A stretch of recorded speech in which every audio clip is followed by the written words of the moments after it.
Imagine só, um imperador do século XVIII, um cara profundamente católico, mas que, de repente, decide que quem dá as cartas na igreja não é o Papa. E sim o Estado. Exatamente. O Estado dele. Uma jogada de poder tão, mas tão radical que chacoalhou as estruturas da Europa. E é exatamente esse o nosso tema hoje. O josefismo. Uma política do imperador José II, lá do Sacro Império Romano Germânico, com um objetivo bem claro: fazer a Igreja Católica se curvar ao poder do Estado. E para guiar essa nossa análise, a gente está se baseando num artigo muito detalhado da publicação Estudos Teológicos. Ele explica a origem, os princípios e, claro, o impacto dessa doutrina. Certo. A nossa missão aqui é mergulhar nesse momento histórico para entender como as ideias do iluminismo, saíram dos livros para a vida real de uma forma tão ousada e controversa. Ok, vamos desvendar isso então.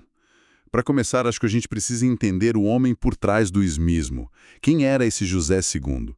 O que se passava na cabeça de um imperador católico para comprar uma briga desse tamanho? Olha, José II era um monarca que era a cara da sua época, o iluminismo.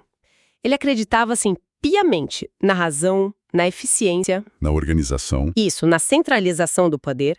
Para ele, essas eram as únicas ferramentas capazes de modernizar o Império Habsburgo, que era tipo um mosaico gigantesco de povos, de culturas. Ele estava lendo os filósofos da moda, então, Voltaire, Montesquieu. Todos eles. Ele se inspirou muito em Voltaire, que defendia a tolerância religiosa, e em Montesquieu com as ideias sobre a estrutura do Estado. Então não era só uma filosofia abstrata para ele.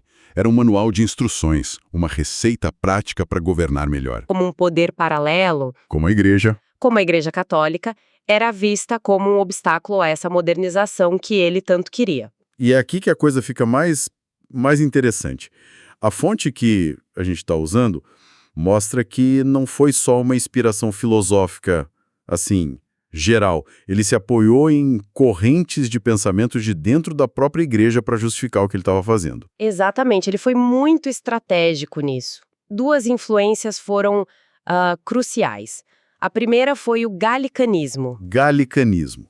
É uma doutrina que era muito forte na França e ela dizia basicamente que a igreja francesa tinha que ter uma boa dose de autonomia em relação ao Papa. Os reis da França já faziam isso há muito tempo. Então peraí, para simplificar. Ele viu um modelo na França de como uma igreja nacional poderia funcionar e decidiu importar a ideia. Não foi algo que ele tirou do zero. Perfeito. Ele olhou para a França e pensou, dá para fazer isso aqui e talvez até ir mais longe. A segunda grande influência foi o jansenismo. Que era o que exatamente? Era um movimento de reforma dentro do próprio catolicismo. Eles criticavam o poder excessivo do Papa e defendiam uma fé mais, digamos, racional, mais austera. Menos ligada ao luxo e à hierarquia do clero. Exato. E a ideia do jansenismo que mais interessava José II era a que dizia que o Estado tinha o direito e até o dever de controlar os bens da igreja para garantir que eles fossem usados para o bem comum. Entendi. Ele juntou as duas coisas. O galicanismo deu um modelo político e o jansenismo a justificativa teológica. Tinha um arsenal completo. Completo. Certo. Então ele tinha a justificativa toda montada. Mas teoria é uma coisa. Como é que ele colocou isso em prática contra uma instituição como a igreja? Por onde ele começou? Qual foi o primeiro golpe? O primeiro golpe foi direto no coração do poder social da igreja. Em 1782, ele publicou o famoso Édito de Tolerância. Édito de Tolerância. O que isso significava na prática? Significava que, pela primeira vez, protestantes e cristãos ortodoxos teriam liberdade religiosa. Limitada, mas teriam. E podiam, ocupar cargos públicos? Exatamente. Podiam ocupar cargos públicos. Isso pode não parecer grande coisa hoje, mas na época foi uma bomba. Quebrou o monopólio católico que controlava cada aspecto da vida pública há séculos. Uma bomba mesmo. Mexeu com o poder social. Mas ele não parou por aí, né? Foi atrás do poder econômico também. Foi com tudo. Essa foi talvez a medida mais radical de todas. José II dissolveu centenas de mosteiros que ele, com aquela mentalidade iluminista e utilitária dele, considerava improdutivos. Improdutivos? Como assim? Um mosteiro improdutivo? Se o mosteiro era puramente contemplativo, ou seja, dedicado só à oração, à vida monástica, sem uma função social clara como, sei lá, administrar uma escola ou um hospital, Era considerado inútil para o Estado. inútil. Então ele simplesmente fechou as portas. E o que ele fez com toda a riqueza? As terras, os prédios. E aqui está a genialidade da jogada dele. Ele não embolsou o dinheiro. Ele criou um fundo, o fundo religioso, e usou todos esses recursos confiscados para financiar a criação de escolas públicas e hospitais estatais. Ou seja, ele não só tirou o poder econômico da igreja, como usou o dinheiro dela para criar uma estrutura do Estado que competia diretamente com a igreja na área social. E precisava de controle total. Foi aí que vieram decretos como a Patente de 1783. Essa lei tirou do Papa o poder de nomear bispos e passou para o imperador. E imagino que essa tenha sido a maior humilhação de todas, né? O clero deixou de responder a Roma para responder um burocrata em Viana. Na prática, sim. O clero virou uma espécie de funcionalismo público. Passaram a receber salários do Estado, a prestar juramento de lealdade ao imperador. A igreja virou quase um departamento do governo. Com um ataque em tantas frentes, social, econômica ou política, a reação deve ter sido brutal. Quem se levantou contra ele? A resistência foi imediata e feroz, vindo de todos os lados. O principal opositor, obviamente, foi o próprio clero, que estava perdendo poder, riqueza, autonomia. Claro. E a tensão chegou num ponto que o nosso artigo destaca como surreal. O que aconteceu? O Papa Pio VI, numa atitude que só pode ser descrita como desesperada, viajou pessoalmente até Viena em 1782 para tentar convencer José II a voltar atrás. Peraí. O Papa em pessoa foi até Viena.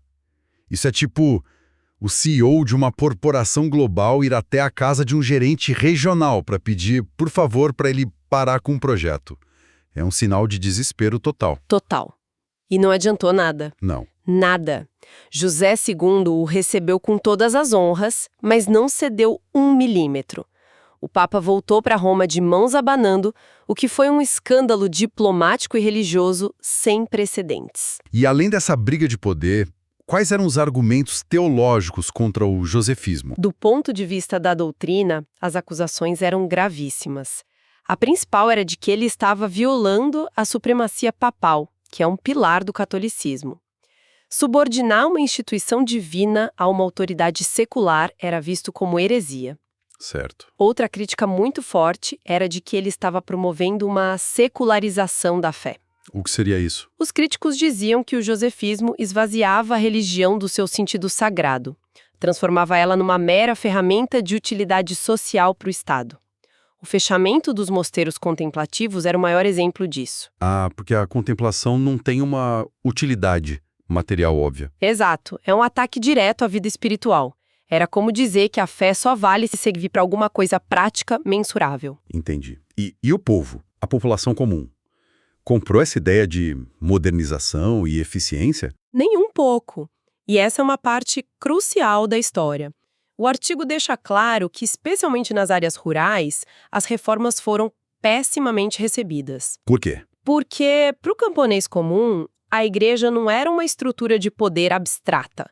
Era o centro da vida dele. A paróquia, o padre, os rituais, tudo isso formava a identidade cultural e espiritual da comunidade. Então, para eles, não era uma disputa entre Papa e Imperador.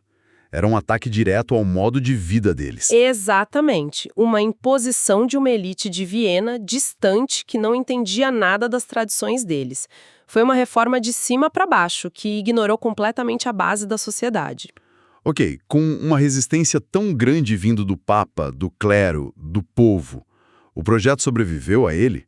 Qual foi o legado real do josefismo? Na sua forma mais radical, o projeto teve vida curta. José II morreu em 1790 e a pressão foi tão avassaladora que o sucessor dele, o irmão Leopoldo II, foi obrigado a revogar ou suavizar muitas das reformas para acalmar os ânimos.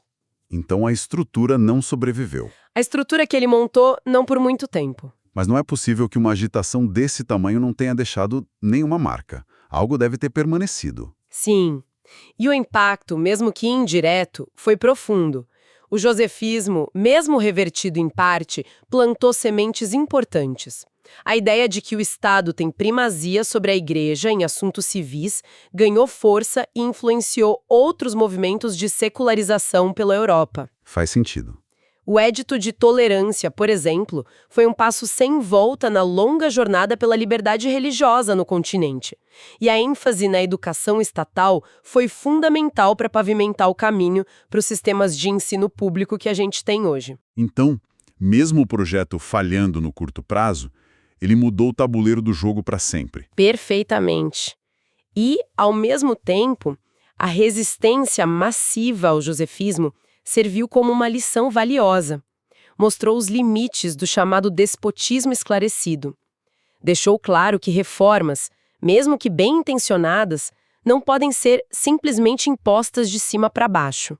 A razão iluminista encontrou seu limite na fé popular. Então, para amarrar nossa conversa, o josefismo foi essa tentativa audaciosa, quase brutal, de um monarca de redesenhar a relação entre igreja e Estado, colocando o Estado no controle. Uma experiência que, apesar de curta, deixou lições que ecoaram pela história europeia. O que é fascinante aqui é observar como essa história encapsula uma tensão que nunca morre. A disputa entre a autoridade secular do Estado e a autoridade espiritual de uma instituição religiosa. É um debate sobre soberania, poder e sobre qual deve ser o lugar da fé na vida pública. Um debate que, com outras roupas, continua extremamente relevante hoje. E para quem nos ouve, fica uma reflexão que a fonte inspira, mas não responde. José II considerava os mosteiros contemplativos improdutivos porque não geravam um benefício social visível, material. Isso nos joga numa questão muito maior. Como uma sociedade define o que é útil ou produtivo? E qual é o lugar de instituições ou práticas dedicadas a valores que não se pode medir, como a espiritualidade, a arte ou a simples contemplação, nesse cálculo de utilidade?